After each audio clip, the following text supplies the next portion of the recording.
Siang itu matahari terasa sangat menyengat. Saat aku buka pintu, Tante Sulis sudah berdiri di sana. Adik bibiku itu tampak sangat menawan, meskipun wajahnya memerah karena hawa panas. Dia mengipasi lehernya dengan tangan, membuat rambut halusnya bergerak-gerak. "Eko, panas banget ya di luar. Ibu ada di rumah?" tanyanya sambil menyeka keringat di dahinya. "Lagi ke pasar, Teh. Masuk dulu, di dalam lebih sejuk," jawabku sambil memberikan jalan. Dia melangkah masuk, aroma parfumnya yang segar langsung memenuhi ruangan. Dia duduk di sofa, menyandarkan tubuhnya yang tampak lelah. Aku beranjak ke dapur, mengambil segelas es kristal dan kembali ke ruang tamu. Saat aku menyerahkan gelas itu, jari kami bersentuhan cukup lama. Dia menatapku dengan tatapan yang sulit diartikan. "Eko, kok kamu ngeliatin tante gitu banget? Ada yang salah ya?" Aku tidak menjawab. Aku justru duduk di sampingnya, mengambil kipas bambu di meja dan perlahan mengarahkannya ke lehernya yang jenjang. Sulis terdiam. Dia memejamkan mata, menikmati setiap hembusan angin yang aku berikan. "Tante kelihatan capek banget. Sini biar Eko buat lebih nyaman," ucapku dengan suara rendah yang berat. Tiba-tiba, dia meraih lenganku, menahannya agar aku tidak menjauh. Dia mendekatkan wajahnya ke telingaku, nafasnya terasa hangat dan memburuh. "Eko, jangan gitu. Nanti kalau ada yang lihat gimana? Kita kan saudara." Aku tidak mundur selangkah pun. Aku justru makin merapatkan dudukku sampai tidak ada jarak lagi di antara kami. Aku tatap matanya yang mulai sayu, mengunci semua keraguannya. "Nggak akan ada yang lihat, Teh. Ibi masih lama. Siapa yang mau ganggu kita?" Bisikku tepat di depan wajahnya. Sulis terdiam sebentar, lalu dia menyandarkan kepalanya di bahuku, tangannya meremas ke mejaku pelan. "Kamu benar-benar ya sekarang? Ya sudah, jangan berhenti dulu. Tante suka kalau kamu yang jaga." Aku tidak menyalahkannya dan tidak akan menyalahkan satu sama lain. Gelas air es itu sudah kosong, tapi hawa panas siang itu seolah tidak mau pergi. Tante Sulis mulai terlihat gelisah. Dia berkali-kali menarik kerah bajunya, mencoba mencari sedikit udara sejuk. Wajahnya yang memerah membuat pesonanya semakin menjadi-jadi di mataku. "Eko, di sini masih gerah. Ada ruangan yang lebih dingin gak? Tante mau istirahat sebentar. Kepala tante agak pusing," ucapnya pelan. Aku berdiri, lalu mengulurkan tanganku. Tanpa ragu, dia menyambutnya. Aku tuntun dia masuk ke ruang tengah, tempat yang lebih tertutup, dan hanya ada sofa besar yang empuk. Aku nyalakan kipas angin di sana dengan kekuatan penuh, lalu aku memintanya untuk duduk. "Duh, nyamannya. Makasih ya, Ko. Tante benar-benar merasa nggak berdaya kalau panas begini." Aku tidak membiarkannya sendirian. Aku duduk di belakangnya, tepat di atas sandaran sofa, sementara dia duduk di bawah. Tanganku mulai bergerak pelan, memijat bahunya yang tampak tegang. Sulis tersentak pelan, tapi kemudian dia menyandarkan kepalanya di lututku, membiarkan aku terus memijatnya. "Badan tante kaku banget, terlalu banyak pikiran ya?" tanyaku dengan suara rendah yang sangat dalam. Sulis memejamkan mata.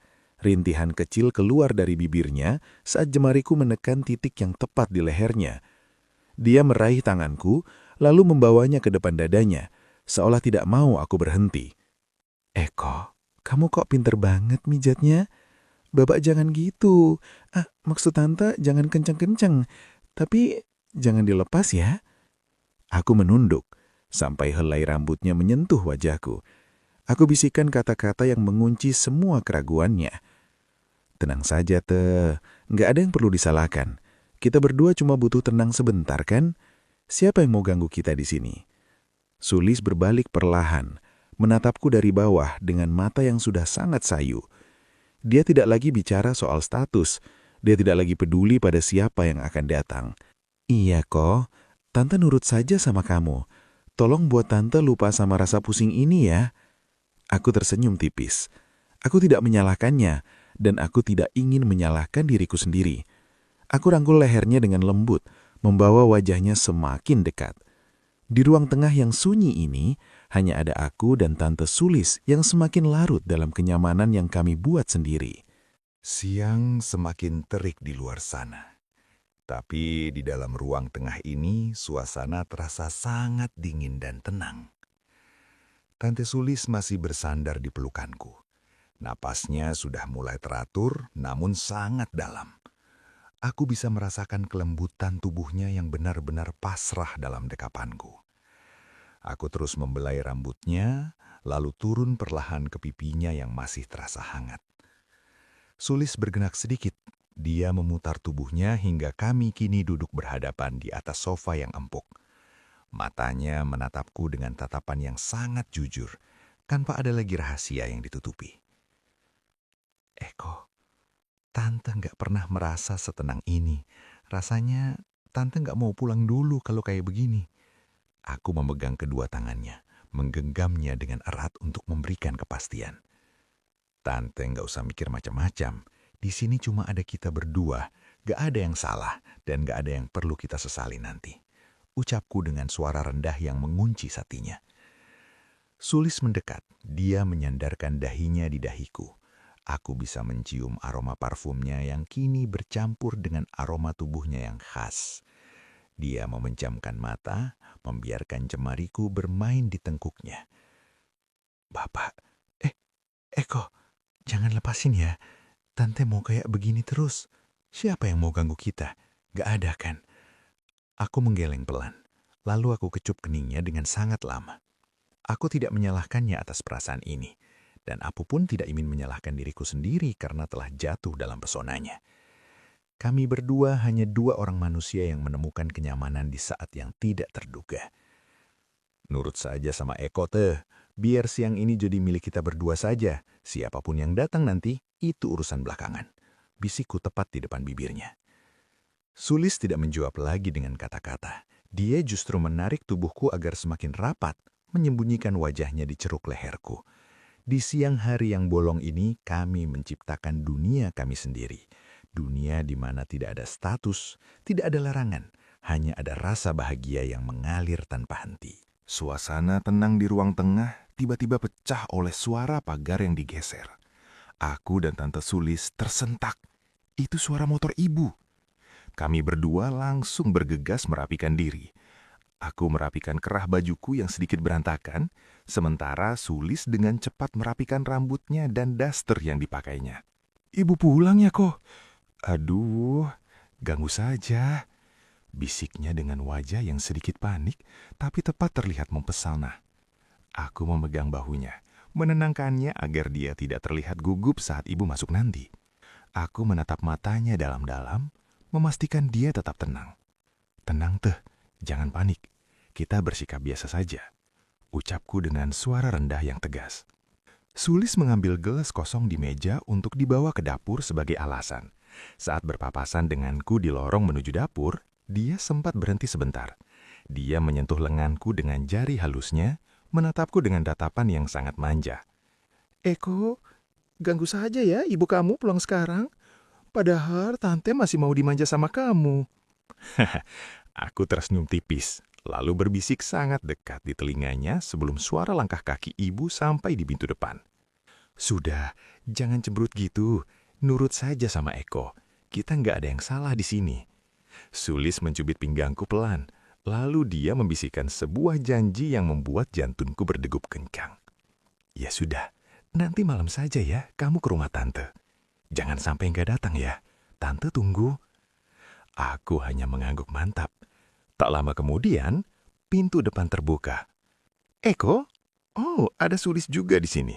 Suara ibu menyapa dari depan. Kami berdua saling pandang untuk terakhir kalinya sebelum keluar menemui ibu. Tidak ada rasa sesal, tidak ada rasa salah. Yang ada hanyalah rahasia manis yang akan berlanjut saat matahari sudah bertenam nanti. Aku tahu, malam ini akan menjadi milik kami sepenuhnya. Malam ini, udara terasa jauh lebih dingin dibanding siang tadi.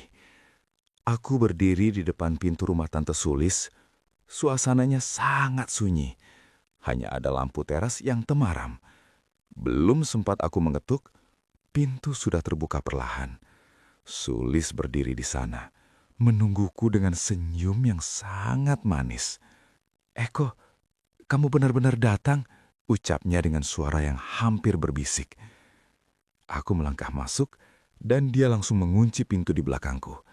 Dia tidak lagi memakai pakaian santai seperti siang tadi, tapi sebuah daster sutra tipis yang membuatnya terlihat jauh lebih mempesona di bawah cahaya lampu ruang tengah yang redup. "Tante kira kamu bakal lupa. Makasih ya, sudah menepati janji. Sini, duduk dekat tante." Aku tidak membuang waktu. Aku duduk di sampingnya, dan tanpa ragu, aku langsung merangkul pundaknya, menariknya masuk ke dalam pelukanku. Aroma parfumnya sekarang berganti dengan aroma sabun mandi yang sangat segar.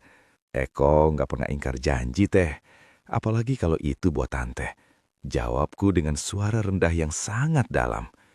Sulis menyandarkan kepalanya di dadaku. Tangannya melingkar erat di pinggangku. Kami berdua terdiam sejenak, menikmati detak jantung masing-masing yang mulai berpacu. Di rumah yang besar ini, hanya ada kami berdua.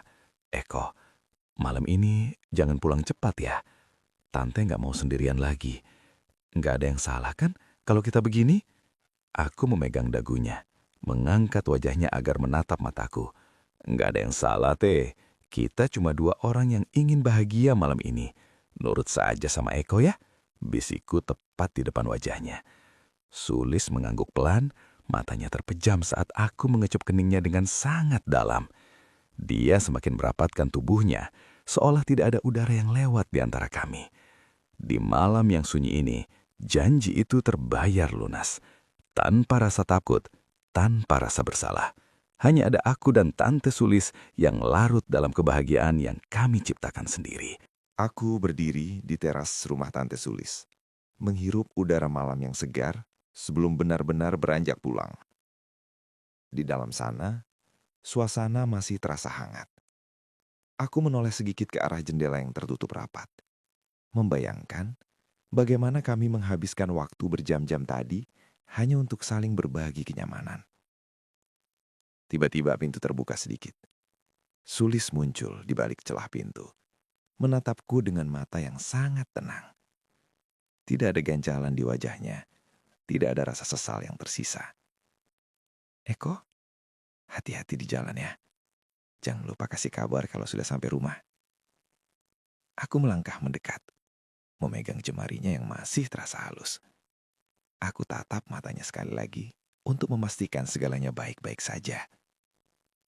"Tante, tenang saja. Malam ini semuanya sempurna. Tidak ada yang perlu kita sesali dan tidak ada yang perlu kita salahkan," ucapku dengan suara rendah yang berat. Sulis tersenyum tipis. Dia mengangguk pelan sambil merapatkan jaket yang aku pinjamkan tadi ke tubuhnya. "Iya kok, Tante bahagia. Ternyata benar kata kamu. Nurut sama kamu itu keputusan terbaik yang Tante buat. Kita simpan rahasia ini berdua saja ya." Aku mengangguk mantap. Aku lepaskan genggaman tanganku perlahan, lalu aku nyalakan mesin motor. Di bawah cahaya bulan yang temaram, aku tahu bahwa hubungan ini adalah sebuah pelarian manis yang kami bangun dengan kesadaran penuh, tanpa saling menyalahkan satu sama lain. Malam itu berakhir dengan keheningan yang indah. Sebuah janji telah ditepati, dan sebuah rasa telah tersampaikan dengan jujur. Zona romantis, tempat di mana kumpulan kisah dan cerita-cerita romantis terbaru disampaikan dengan suara yang menggetarkan penonton.